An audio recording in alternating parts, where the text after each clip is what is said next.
comença el podcast de Ràdio Llibre. Bon dia, bona tarda, bona nit i salutacions cordials. Els parla Manel Aljama, escriptor, comunicador i aprenent de moltes coses.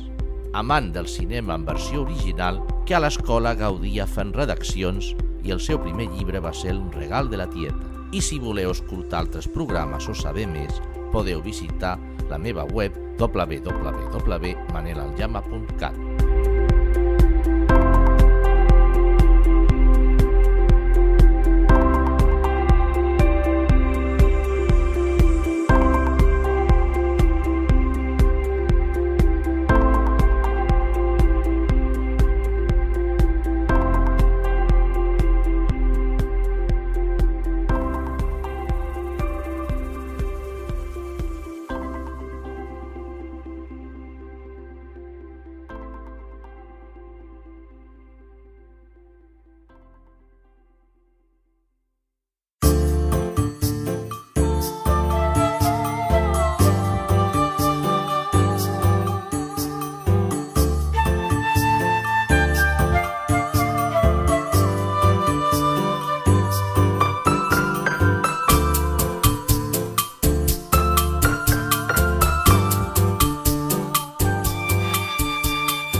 Dèiem ahir que aquest és un programa que no fa ressenyes, que tan sols vol parlar de cultura, llibres, cinema i música principalment.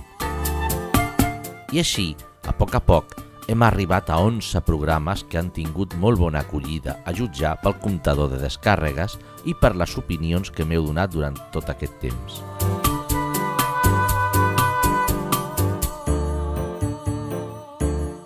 Avui, però, farem una excepció.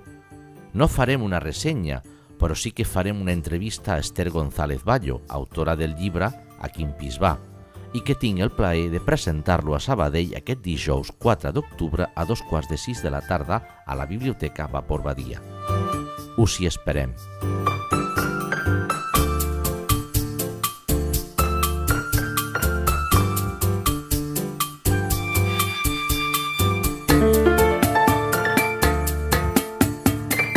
Setembre ha començat amb la Setmana del Llibre en català i acaba amb la Fira del Llibre Educació. Ha estat molt bé, molt festiu, però de fons seguim amb el que Jordi Nopka diu en el seu article de VilaWeb. Les vendes d'autors en català segueixen a nivells de dècades. De fa dècades, vull dir.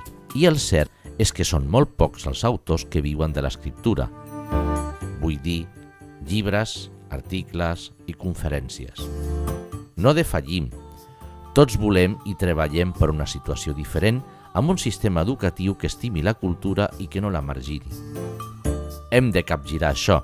Només que un petit percentatge del públic que omple cartilles de premsa esportiva per bescanviar-les per objectes que sempre van amb l'escut del seu equip comprés un llibre al mes, un sol llibre al mes, mireu el que dic, i que el llegís seria un bon començament.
Qui és Esther González Bayo?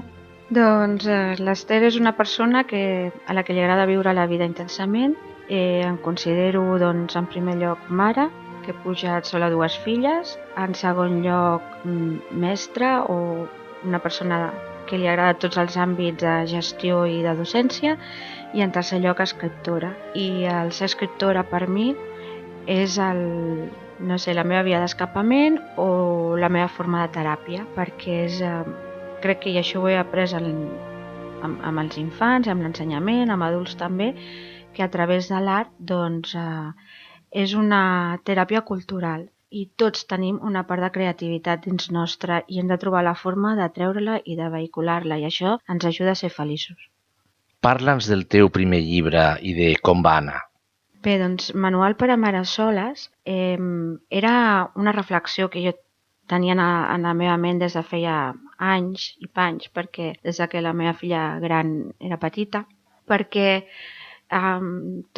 clar, la gent desconeix una mica el tema de la monoparentalitat o monomarentalitat, com se li vulgui dir, no? Però és el fet de quan hi ha només un progenitor amb un fill o dos per diferents circumstàncies, no entrarem en per què, i el vaig fer doncs, a través d'anècdotes personals, però també entrevistant a moltes altres persones que s'havien trobat en aquestes situacions i en diferents contextos i en diferents penes i alegries. I com també l'administració no està preparada per a aquest canvi de tipus familiar en la que estem convivint. Com sabem, sempre la societat va pel davant de la política o de l'administració i són canvis que s'estan ja demanant. I en general és una reflexió sobre com actualment podem decidir la forma de poder tenir fills, no? de poder procrear-nos.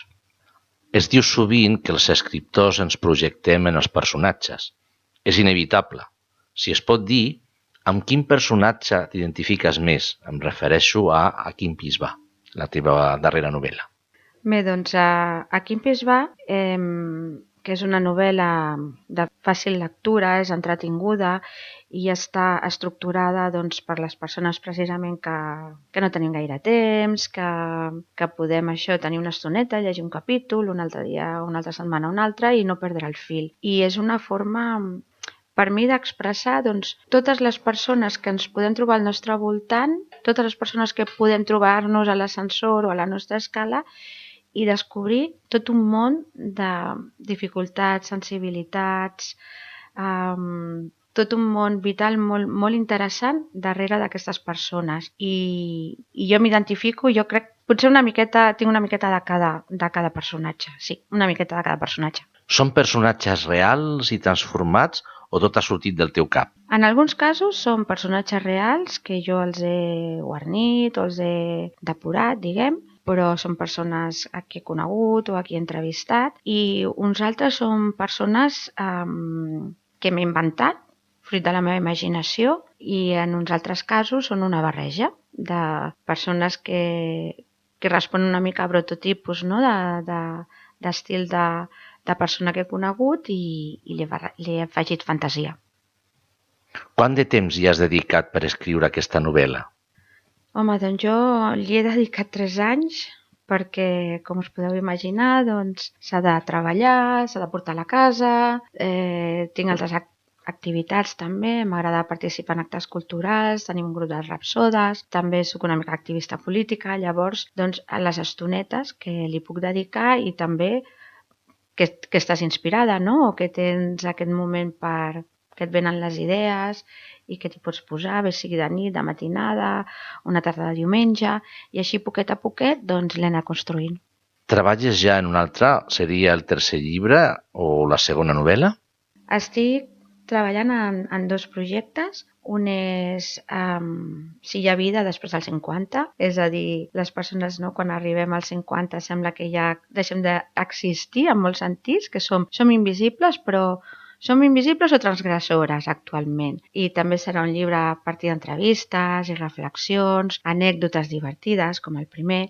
I després també estic treballant en un llibre que m'agradaria que fos de qualitat literària, que em portarà més temps, que estic vestint a poc, i està molt inspirat en Mary Shelley, en la seva mare, Mary Wollstonecraft, que per mi són les admiro, són per mi dos ídols, i a partir d'aquí em ve la inspiració per treballar doncs, el tema de Frankenstein a un altre nivell. I també, no sé, la gent està demanant la segona part de Quin pis va, però ja veurem. Jo crec que sí que la gent té raó en demanar la segona part de Quin pis va. Jo des d'aquí, des de Ràdio Llibre, vull agrair-te aquesta entrevista, aquestes paraules.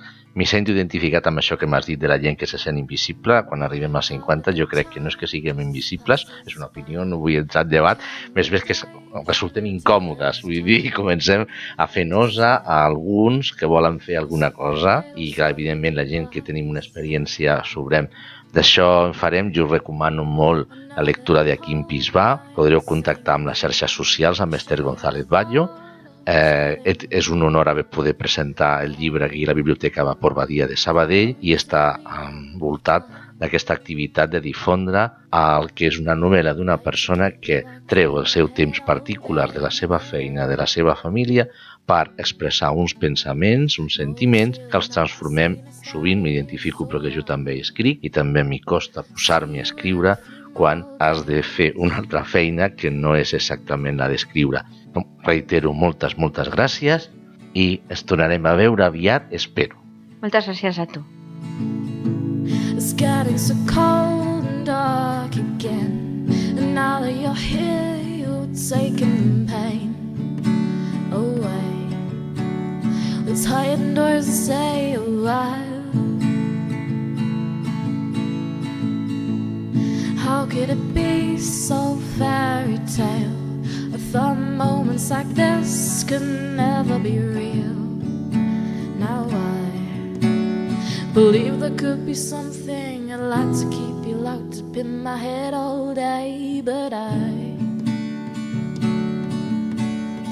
know it's really not the sanest idea, so I'll see you in a few more. I'd like to keep you locked up in my head all day, but I know it's really not the sanest idea, so I'll see you in a few more days.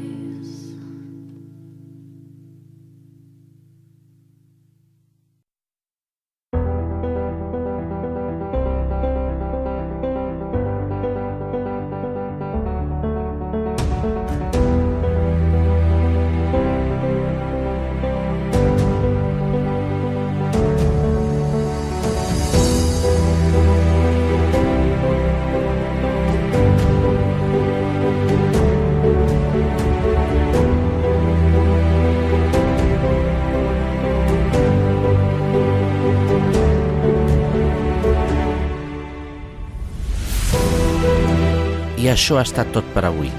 Si us ha agradat, podeu fer clic en el m'agrada i si voleu fer algun comentari, podeu fer servir l'apartat de comentaris d'aquest canal.